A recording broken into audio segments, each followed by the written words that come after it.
저희가 이제 31절부터 34절까지 읽었는데요. 이제 그 앞에 보면 12절부터 30절까지는 이제 어제 본문에 이어서 그 예루살렘이 완전 파괴되는 그런 상황을 그리고 있습니다. 그래서 12절부터 보면 바벨론의 느부갓네살의 왕의 19째 해 5째 달 10째 날에 바벨론의 왕의 어전 사령관 누구누구가 전 예루살렘에 이르러서 예루살렘의 성을 불사르고 그 다음에 성벽을 헐었더라 그런 거죠. 그러니까 이 바벨론이 이제 한 번만 공격한 게 아니고 이제 계속해서 공격이 이루어지는 것을 볼 수 있어요. 그러니까 성벽을 완전히 헐 건 아니었는데 또 나중에 와서 이제 완전히 그냥 아주 그냥 그 뭐 좀 전문 용어로 얘기하면 작사를 내는 거죠. 완전히 그냥 완벽하게 허물어 버리는 그런 내용을 그리고 있습니다. 그 다음에 이제 포로된 자와 이제 데려간 자. 그래서 이제 포로된 자가 뭐 데려간 자겠죠. 포로로 사람들을 데려가는데 바벨론으로 데려갈 때 어떤 사람을 데려가겠어요? 유능한 사람들을 데려가겠죠. 자기 나라 데려갈 때는 뭐 자기 나라에 유익이 되는 사람 데려가잖아요. 우리가 이제 뭐 미국이다. 그럼 미국에 이제 한국 사람이 간다. 뭐 시민권을 얻는다. 그러면 그 나라 입장에서 보면은 좋은 사람들이 들어오기를 원하죠.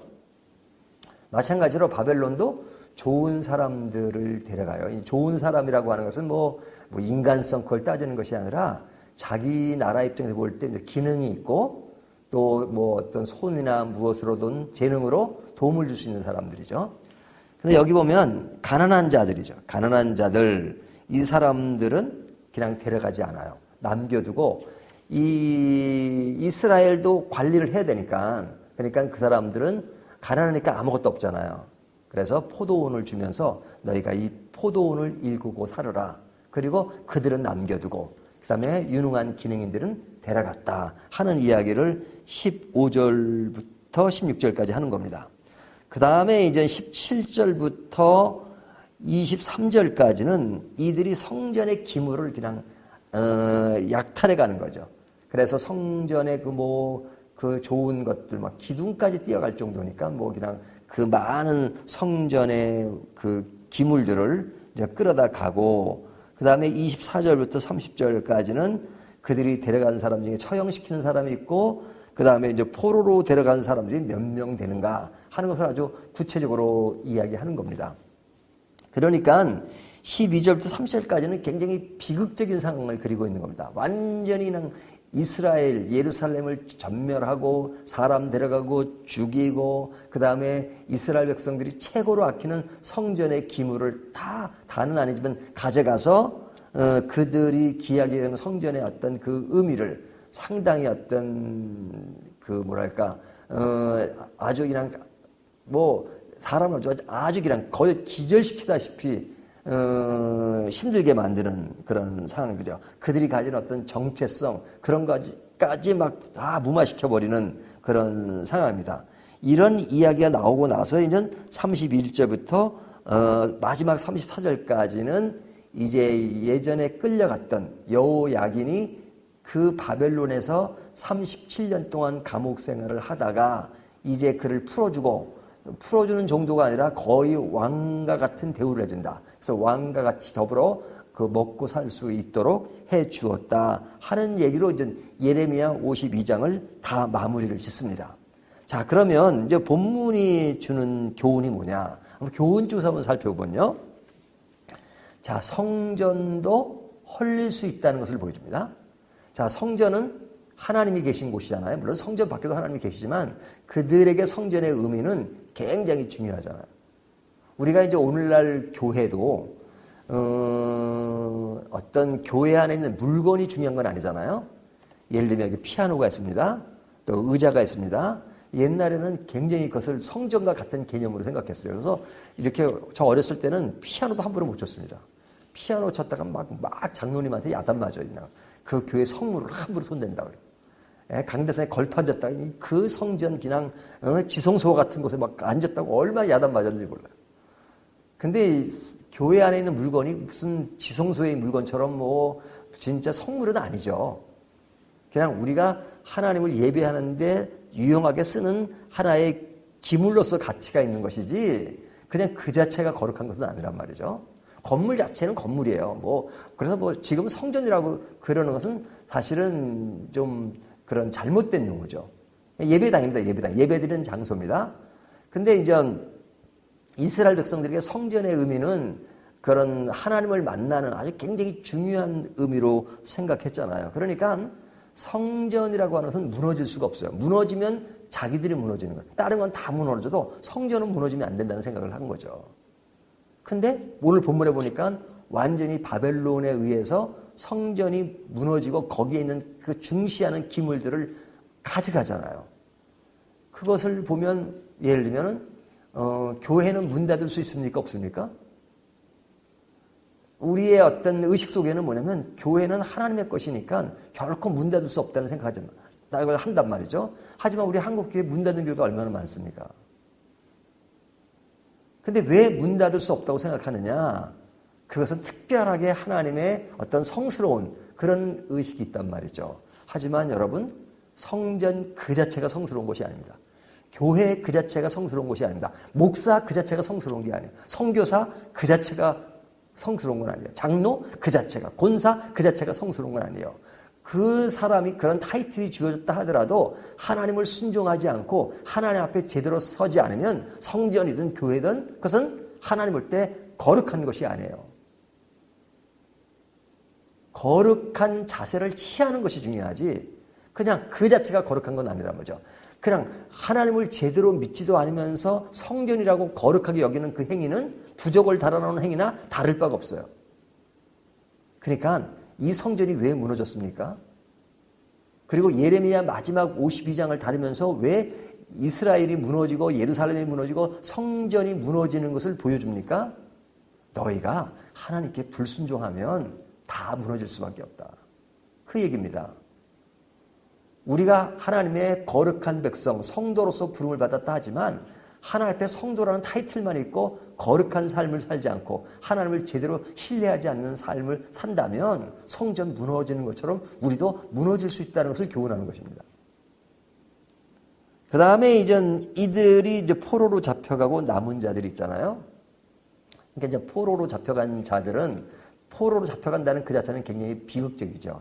하지만 포로로 가서 그들이 어떠한 삶의 태도를 보였습니까? 그들이 70년 동안 그것에 머물게 되는데 물론 나이 든 사람들은 가서 죽었고 그 2세대가 있면 다시 나중에 돌아오겠죠. 하지만 바벨론은 우상의 도시지만 그러나 그들이 가서는 우상을 숭배하지 않았어요. 도리어 성전을 그리워하고 하나님을 그리워했단 말이죠. 그런 의미에서 그들의 포로 생활은 사실은 다른 의미를 부여하는 시간이라고 볼 수 있죠. 그 다음에 이제 성전의 기물을 약탈당한 것. 그것은 바벨론의 입장에서 보면 사실은 하나님의 도구로 그들이 사용되고 있지만 하나님의 진짜 도구로 사용되는 것이라면 성전의 기물들을 함부로 손대고 그럴 것은 아니잖아요. 근데 이들이 그것을 보면 하나님의 도구로 사용된다는 자체를 모르고 있는 겁니다. 자기들이 대단하고 하나님을 두려워하는 마음이 전혀 없는 거죠.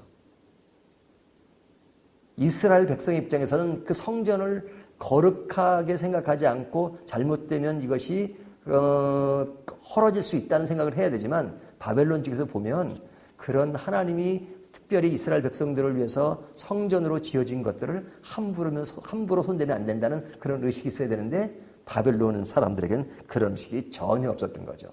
그러니까 막 다루는 거죠. 자, 이제 그러고 나서 이것이 예레미야 마지막을 장식하는 내용입니다. 그리고 31절부터 나오는 이야기는 마치 그냥 그런 큰 이야기 가운데 아주 부록처럼 아주 작은 이야기처럼 살짝 등장해요. 그래서 절차도 짧아요. 그 이야기는 뭐냐면 그 바벨론에 끌려가서 잡혀있던 여호야긴이 37년 동안 감옥에 있으니까 굉장히 오랜 세월 동안 있죠. 그러니까 끌려가서 37년이니까 이제 바벨론에 있었던 포로 시간이 70년이잖아요. 하지만 여호야긴은 그 전에 끌려갔으니까 70년을 좀 넘는 세월 중에 37년이면 반 정도가 감옥에 사는 겁니다. 왕으로서 누렸던 유다에서의 그런 삶이 있지만 거기 가서는 감옥 생활을 했어요. 하지만 그 완전 감옥 생활 30년이 넘으면 이젠 그의 인생은 왕으로서 이미 끝났고 그의 삶은 끝났다고 볼 수 있잖아요. 하지만 세월이 오래 지나서 그를 풀어줬어요. 그리고 거의 왕과 같은 수준으로 대우를 받았어요. 그리고 죽는 날까지 그렇게 대우를 받고 죽었다 하는 그 이야기를 합니다. 그러면 예레미야가 52장까지 길게 나열되어 있는데 마지막에 엔딩이 그 예루살렘의 그 파괴와 그런 것을 다루면서 제일 마지막에 이 사건을 기록한 이유가 뭡니까? 짤막하게 여호야긴이 감옥에서 풀려나서 대우를 받았다. 그 얘기로 끝난 겁니다. 그 이야기로 끝나는 것은 뭐냐면 하나님의 깊은 은혜를 주는 거예요. 하나님이 예루살렘을 멸망하고 파괴되었지만 그것이 끝은 아니다. 하나님의 그런 은혜와 회복의 기간이 있을 수 있다는 것을 암시하는 거죠. 그러니까 우리들이 보는 시간은 예루살렘이 파괴되는 그 시점, 그 상황을 아주 가까이서 보면 그냥 온통 무너지고 파괴되고 헐리는 것만 보이잖아요. 그래서 인생 끝났다. 인생 종쳤다. 우리는 망했다. 그렇게만 생각할 수밖에 없잖아요. 하지만 하나님의 긴 안목으로 보면 그것이 전부는 아니에요. 비극이 되어질 때는 비극이 전부인 것처럼 보이지만 하나님의 긴 안목에서 보면 비극은 그 순간에는 너무 크지만 그것이 영원한 것은 아니에요. 비극의 시간이 흘러가고 그때가 지나가면 희망의 시간이 다가올 수 있다는 것을 보여주는 겁니다. 그러니까 이것이 우리 개인에게 적용하면요. 우리가 어려운 고통의 시간을 겪고 어려운 시간을 보고 그 안에 매몰되어 있으면 아주 내 인생은 맨날 힘들고 고달프고 어렵게만 보여요. 왜? 내 상황은 내가 느끼는 그 피부적인 그 상황은 거기에만 지금 아주 집중되어 있기 때문에 그래서 내 인생은 그것으로 끝날 것만 같아요. 하지만 우리의 시간은 그 시간이 전부는 아닙니다. 또 다른 시간이 주어져요. 그리고 하나님의 긴 안목에서 보면 그 비극이 전부를 차지하는 것이 아닙니다. 그래서 실제로 역사적으로 이스라엘이 바벨론의 포로 생활하지만 70년 후에 돌아오게 되잖아요. 돌아와서 다시 성전을 재건하게 되고 그러잖아요. 그래서 하나님이 그 가나안 땅을 다시 회복시켜 주십니다. 더 길게 보면 그 이스라엘을 하나의 모델로 해서 이제는 이방인들에게도 하나님의 교회가 형성되고 하나님의 구원이 이루어지고 물론 그전에도 구원이 이루어졌지만 그래서 명료하게 구원이죠. 그 구원이 오늘날 우리들에게까지 이루어지고 있잖아요. 그러니까 우리는 어려운 중에 희망을 보라는 거죠. 그래서 성경을 자세히 들여다보면 그런 성경이 너무너무 많습니다. 뭐 룻기 같은 경우도 그렇죠. 룻기에 보면 아주 첫 시작부터 거기에 엘리멜렉 가족, 나오미의 가족이 그냥 모압에 가가지고 어려움을 피해서 갔는데 다 죽었더라. 남자들은 다 죽었잖아요. 남자들은. 엘리멜렉도 죽고 그의 아들도 죽고 남은 것은 여자들만 남았다. 그리고 죽었다. 그리고 그냥 뭐 부럽게 단 한 달처럼 남았더라. 남자들은 죽고 여자 누구면 남았더라 그러잖아요. 남았더라는 의미가 뭔가 죽은 사람은 죽은 거지만 남은 사람은 그 힘들다. 그러잖아요. 힘들어 사실은요.